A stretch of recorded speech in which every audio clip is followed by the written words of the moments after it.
Since the moment you were old enough to understand words, you've been told a story. It's the same story told in movies, advertising, social media feeds, and well-meaning advice from family. Happiness is the goal.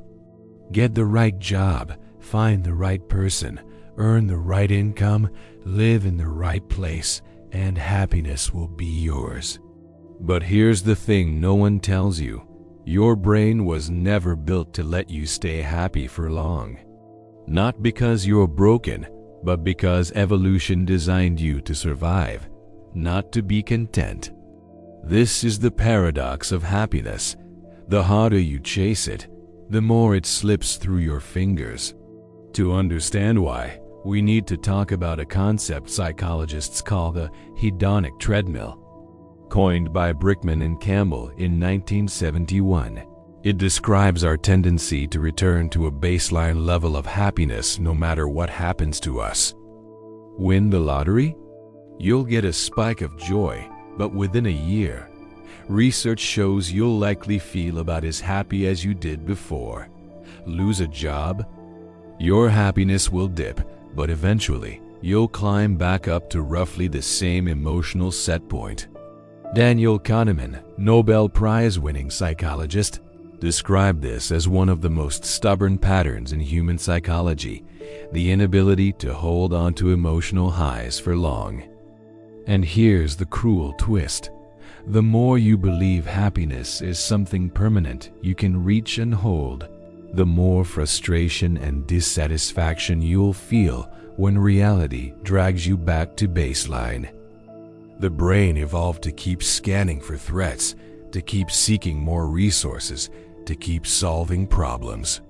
In prehistoric times, this made sense. Staying alive required constant vigilance. But in the modern world, where survival is rarely the daily battle, this same mental machinery becomes the enemy of sustained contentment. Social media magnifies this. You see curated moments of other people's joy, compare them to your own messy reality, and assume you're missing something.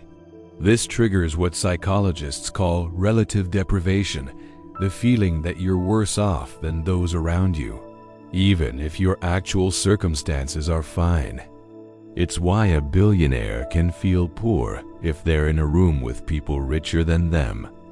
The brain doesn't measure happiness in absolute terms. It measures it in comparison. And comparisons are endless. Here's where the trap gets even deeper. Studies by Sonia Lubomirsky, one of the leading researchers on happiness, show that about 50% of our happiness is determined by genetics, our natural emotional set point. Around 10% comes from life circumstances, things like income, relationship status, or where you live. And the remaining 40% comes from intentional activities, how we think and what we do. But here's the catch. The 10% from circumstances is what most people obsess over. We think the promotion, the perfect house, the dream vacation will be the missing puzzle piece. Yet Lubomirsky's research consistently shows these changes barely move the needle in the long run. And so we run faster on the treadmill. We get the thing, adapt to it, and then need the next thing. Your brain rewards you with dopamine during the chase, not during the having. This is why buying something feels exciting, but owning it quickly becomes normal. The system is built to keep you pursuing. It's a feature, not a bug, but it's also why so many people feel perpetually restless, like happiness is always just around the corner. Nietzsche warned about this in his own way. He argued that meaning and growth often come from struggle, not from comfort. Man, he wrote, does not strive for happiness. Only the Englishman does. What he meant was that the human spirit thrives on challenge, on overcoming, on becoming more than it currently is. When we set happiness as the final goal, we miss the point. Happiness isn't an endpoint. It's a side effect. Jung would later echo this idea in his process of individuation, the journey toward becoming your whole self. Individuation requires confronting the shadow, the uncomfortable parts of yourself, and integrating them. It's not always pleasant, but it is deeply meaningful. And meaning, as Viktor Frankl observed, can sustain us even in the most difficult circumstances when happiness would be impossible. The problem is, our culture rarely sells meaning. It sells comfort. It sells pleasure. It sells the illusion that you can hack your way to a permanently happy life if you just work hard enough, buy the right products, or think the right thoughts. This leads to what researchers call the pursuit paradox. The more value you place on happiness, the more likely you are to be disappointed. In a 2011 study by Iris Moss and colleagues, participants who strongly valued happiness actually reported feeling lonelier and less satisfied with life, especially during positive experiences. Why? Because they put pressure on themselves to feel happy, and when reality didn't match the expectation, it amplified the sense of failure. It's like going to a party and telling yourself, "I have to have the best night ever." The more you focus on the goal, the harder it becomes to simply enjoy the moment. This is where mindfulness and acceptance-based approaches come in. Instead of chasing happiness as a goal, these practices encourage noticing whatever you feel without judgment. It's not about suppressing negative emotions or forcing positivity, but about creating space for the full range of human experience.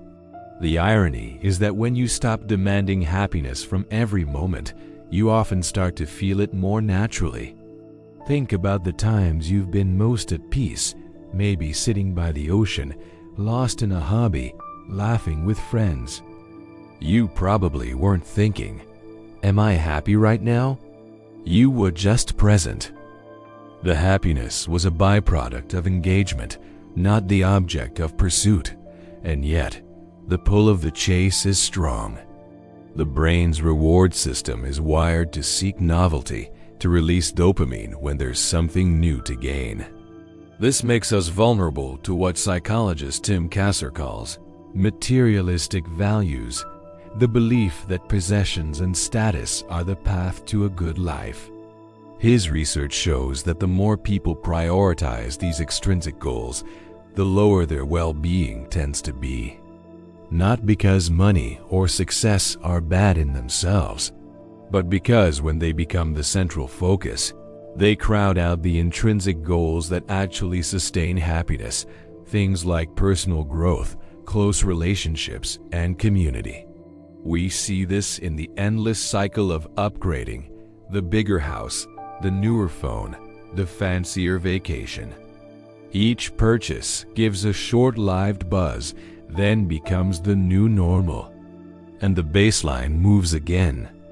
This is the treadmill, and unless you step off it, you'll spend your life sprinting in place. So how do you step off the treadmill without abandoning ambition or becoming indifferent to life? The first step is understanding that happiness, in the sustainable sense, is less about constant emotional highs and more about emotional range.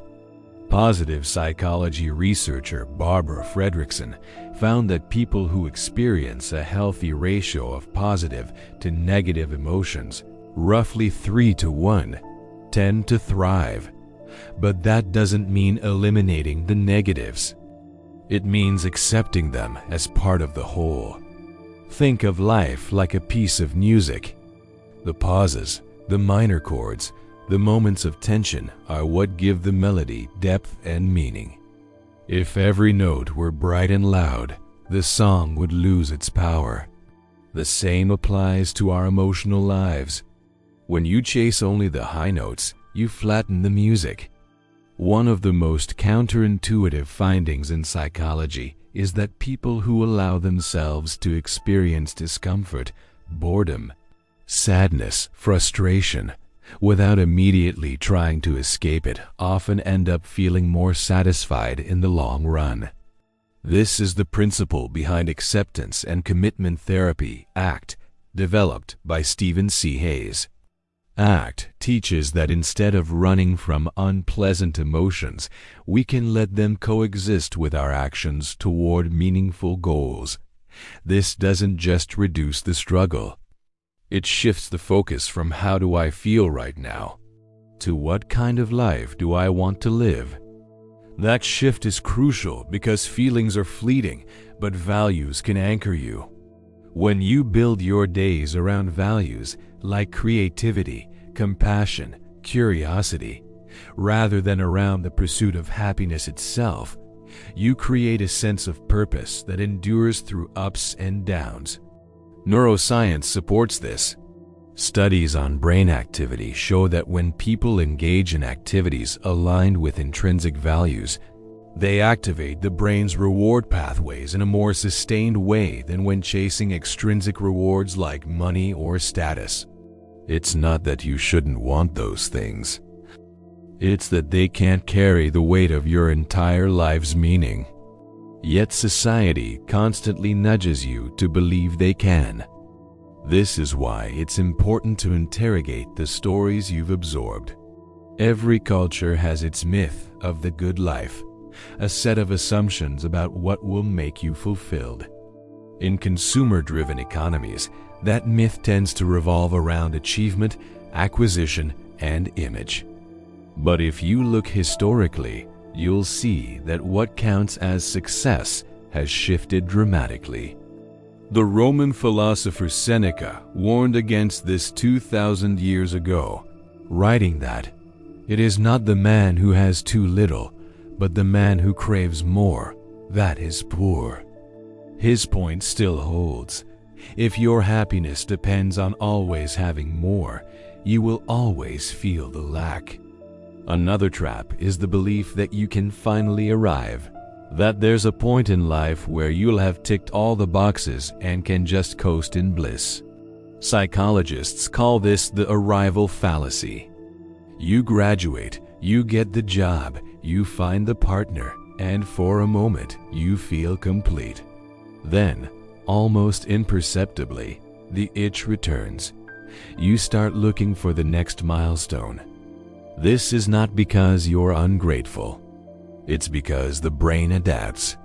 The novelty fades, and what was once exciting becomes routine. To counter this, you need deliberate practices that slow adaptation. Gratitude journaling, for instance, can train your attention to notice what's already present instead of fixating on what's next. This isn't about forced positivity. It's about recalibrating your mental spotlight so it doesn't only shine on lack. Similarly, savoring, taking time to fully experience and reflect on positive moments, can stretch their emotional impact. Even small rituals, like lingering over a morning coffee or taking a walk without your phone, can create pockets of presence that break the cycle of constant striving. But here's the hard truth. None of these practices solve the human tendency to want more. They can soften it, make it less dominating, but the wanting will always be there. And maybe that's not entirely a bad thing. Desire, after all, drives innovation, art, exploration. The goal isn't to kill desire, but to see it clearly, to know when it's pulling you toward growth and when it's just keeping you on the treadmill. One useful question to ask yourself is, if I got this thing I'm chasing, would it fundamentally change how I live day to day? Often, the honest answer is no. That doesn't mean you shouldn't pursue it, but it helps you avoid over-investing your sense of self-worth in its attainment. This brings us to another overlooked dimension of the happiness trap: the role of community. In nearly every long-term study on well-being, from the Harvard study of adult development to global surveys, close relationships consistently rank as the strongest predictor of life satisfaction. Yet, in the pursuit of personal achievement, many people sacrifice the very connections that would make their lives feel meaningful. Technology has blurred the line here, giving the illusion of connection while eroding its depth. You can have hundreds of friends online and still feel profoundly lonely. Real connection requires time, vulnerability, and shared experience, things that don't always look productive on a calendar. But if happiness is more about being than having, then relationships are not a distraction from the goal, they are the goal. The tragedy is that in chasing the metrics of success, many people wake up decades later realizing they've optimized their lives for everything except what matters most. This is why some of the most transformative moments come from crises, illness, loss, or major life changes that strip away the illusion of control and force a re-evaluation of priorities. It shouldn't take a crisis to see clearly, but often it does. So what does it look like to step off the treadmill in practice? It might mean redefining success not as reaching a fixed destination, but as living in alignment with your values in the present. It might mean setting limits on work, even if it slows your career, because you value time with loved ones more. It might mean saying no to opportunities that look impressive but don't feel right. And yes, it might mean tolerating the discomfort of feeling behind in a world that measures worth by speed and output. The irony is that when you stop playing the endless game of more, you create space for the kind of satisfaction that doesn't vanish as quickly. You start to notice the texture of ordinary moments. You realize that happiness was never hiding in some future milestone. It was always woven into the fabric of now. This doesn't mean life becomes a constant state of bliss. It means you no longer see unhappiness as a sign of failure, but as part of the weather of being human. And when you stop resisting the full range of your experience, you stop being yanked around by the endless chase. In that sense, escaping the happiness trap isn't about finding something new, it's about remembering something old. That you are already enough, that joy is fleeting but returns, that meaning is built, not bought. And maybe, just maybe, the moment you stop trying so hard to be happy is the moment you finally allow yourself to be.